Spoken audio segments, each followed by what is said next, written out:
राजगानपुर शहर के उद्योगपति एवं संघर्षशील कर्मठ जुझारू युवा तथा समाज सेवी कमल अग्रवाल के द्वारा 2 दिन पूर्व डालमिया सीमेंट के कन्वेयर बेल्ट टीना छज्जा सहित मुख्य मार्ग पर गिर जाने सहित कड़ा विरोध करते हुए जिला प्रशासन से हस्तक्षेप की मांग करते हुए उच्च स्तरीय जांच करें तथा दोषियों पर अविलंब निष्पक्ष जांच पर कड़ी से कड़ी कार्रवाई करने की मांग की गई है।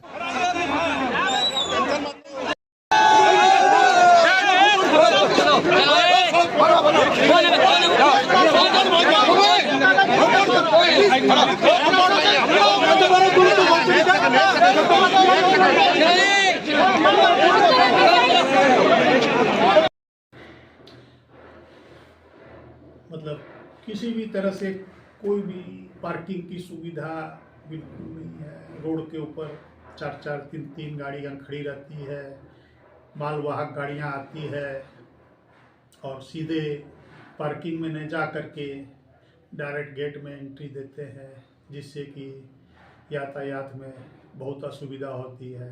किसी दिन तो आधे घंटे भी जाम लग जाता है।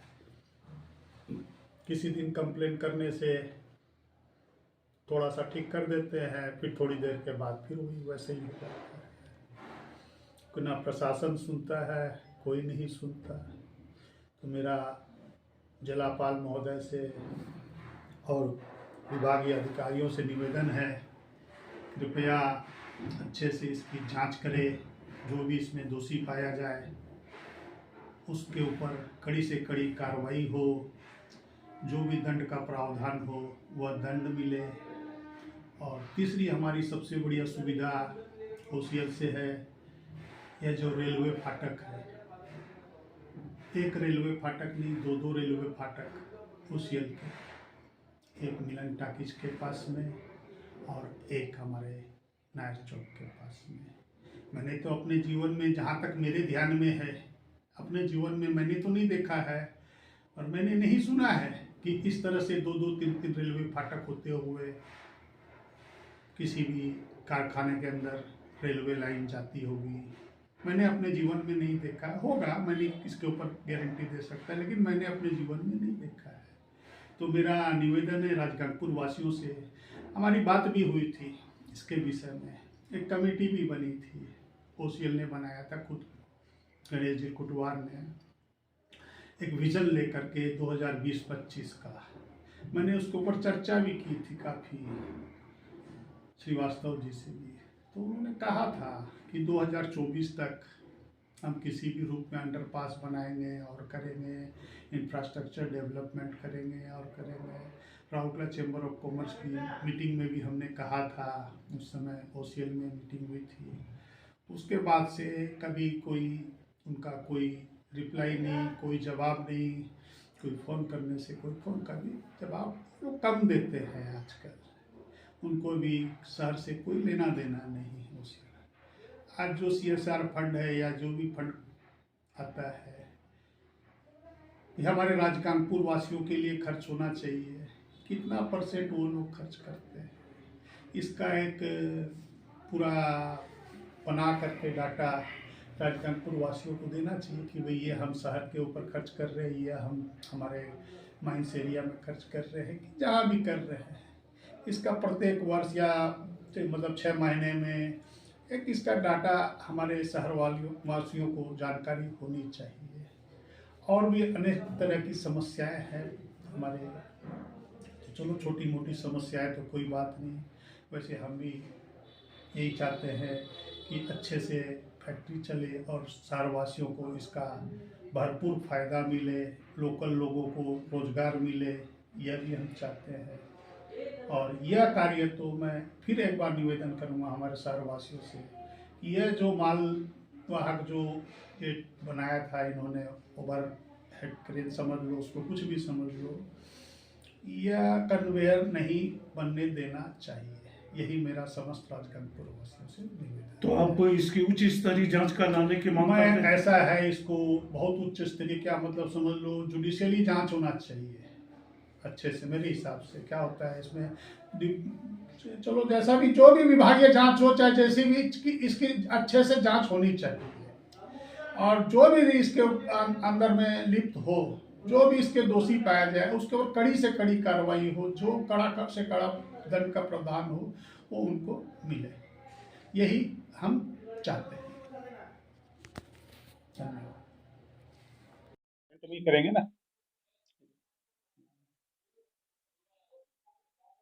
हाँ, आपका परिचय बताइए। कमल कुमार अग्रवाल, समाज सेवी राजकानपुर। हाँ, आप क्या बोलना चाहते हैं ओसीएल के बारे में?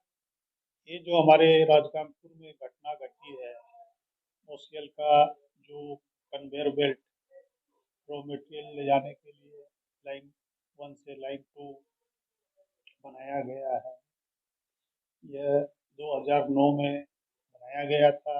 यह पूरा इलीगल तरीके से इसको पास करा करके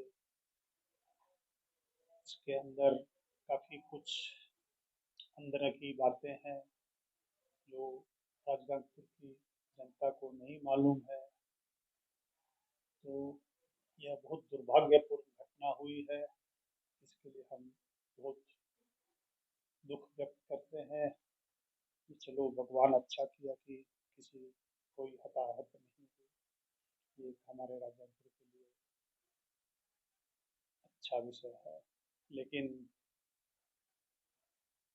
पहले तो जो भी हुआ 2009 में, इसको किसी भी तरह से ओसीएल में किसी भी रूप में किसी भी दबाव में इसको पास करा करके अनैतिक रूप से कार्य कर लिया था। अब यह गिरा है, इसकी पूरी जिम्मेदारी ओसीएल की बनती है। और राजकानपुर वासियों से मेरा यही निवेदन है कि इसको पुनर्गठन न होने दें, इसका पुरजोर विरोध करते हैं। और मैं समस्त राजकानपुर वासियों के साथ में हूँ। जहाँ भी हमारी आवश्यकता होगी हम हमेशा सर्ववासियों के साथ खड़े रहेंगे। इसके साथ साथ आप शाम को दोपहर को जब भी ओसीएल की ओर से आओगे रानी बांध से, चाहे इधर से रानी बांध जाओगे, पहली बात तो बाइक में जाना बहुत दुर्भर हो गया है, जितना पोल्यूशन हो गई। मतलब किसी भी तरह से कोई भी पार्किंग की सुविधा बिल्कुल नहीं है। रोड के ऊपर 4-4, 3-3 गाड़ियाँ खड़ी रहती है, मालवाहक गाड़ियाँ आती है और सीधे पार्किंग में नहीं जा करके डायरेक्ट गेट में एंट्री देते हैं, जिससे कि यातायात में बहुत असुविधा होती है। किसी किसी दिन तो आधे आधे घंटे भी जाम लग जाता है। किसी दिन कंप्लेन करने से थोड़ा सा ठीक कर देते हैं, फिर थोड़ी देर के बाद फिर वैसे ही हो जाता है। ना प्रशासन सुनता है, कोई नहीं सुनता। तो मेरा जिलापाल महोदय से और विभागीय अधिकारियों से निवेदन है, कृपया अच्छे से इसकी जांच करें। जो भी इसमें दोषी पाया जाए उसके ऊपर कड़ी से कड़ी कार्रवाई हो, जो भी दंड का प्रावधान हो वह दंड मिले। और तीसरी हमारी सबसे बढ़िया सुविधा ओसीएल से है, यह जो रेलवे फाटक है, एक रेलवे फाटक नहीं, दो रेलवे फाटक ओसीएल के, एक मिलन टाकीज के पास में और एक हमारे नायर चौक के पास में। मैंने तो अपने जीवन में, जहाँ तक मेरे ध्यान में है, अपने जीवन में मैंने तो नहीं देखा है और मैंने नहीं सुना है कि इस तरह से दो दो तीन तीन रेलवे फाटक होते हुए किसी भी कारखाने के अंदर रेलवे लाइन जाती होगी। मैंने अपने जीवन में नहीं देखा होगा, मैं नहीं इसके ऊपर गारंटी दे सकता, लेकिन मैंने अपने जीवन में नहीं देखा है। तो मेरा निवेदन है राजकानपुर वासियों से, हमारी बात भी हुई थी इसके विषय में, एक कमेटी भी बनी थी, ओसीएल ने बनाया था खुद, गणेश जी कुटवार ने एक विजन लेकर के 2020-25 का।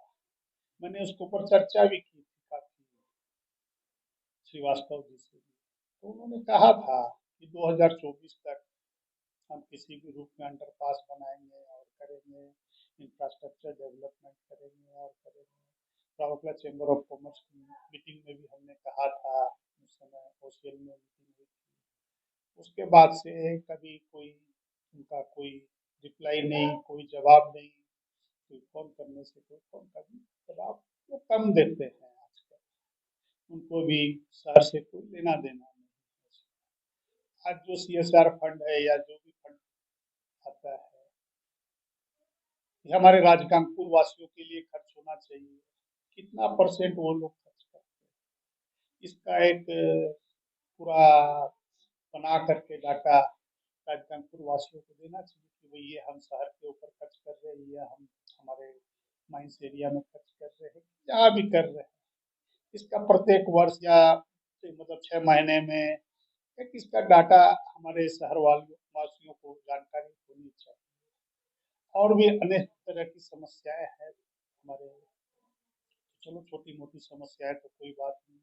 वैसे हम भी यही चाहते हैं कि अच्छे से फैक्ट्री चले और शहरवासियों को इसका भरपूर फ़ायदा मिले, लोकल लोगों को रोज़गार मिले, यह भी हम चाहते हैं।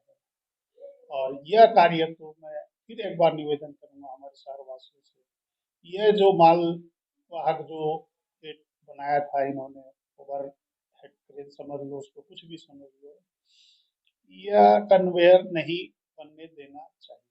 यही मेरा समस्त राजगांगपुर वासियों से। तो आपको इसकी उच्च स्तरीय जांच कराने की मांग मैं ऐसा है इसको बहुत उच्च स्तरीय क्या मतलब समझ लो जुडिशियली जांच होना चाहिए अच्छे से। मेरे हिसाब से क्या होता है इसमें चलो जैसा भी जो भी विभागीय जांच हो चाहे जैसी भी इसकी अच्छे से जांच होनी चाहिए। और जो भी इसके अंदर में लिप्त हो, जो भी इसके दोषी पाया जाए उसके ऊपर कड़ी से कड़ी कार्रवाई हो, जो कड़ा से कड़ा दंड का प्रावधान हो तो उनको मिले, यही हम चाहते हैं।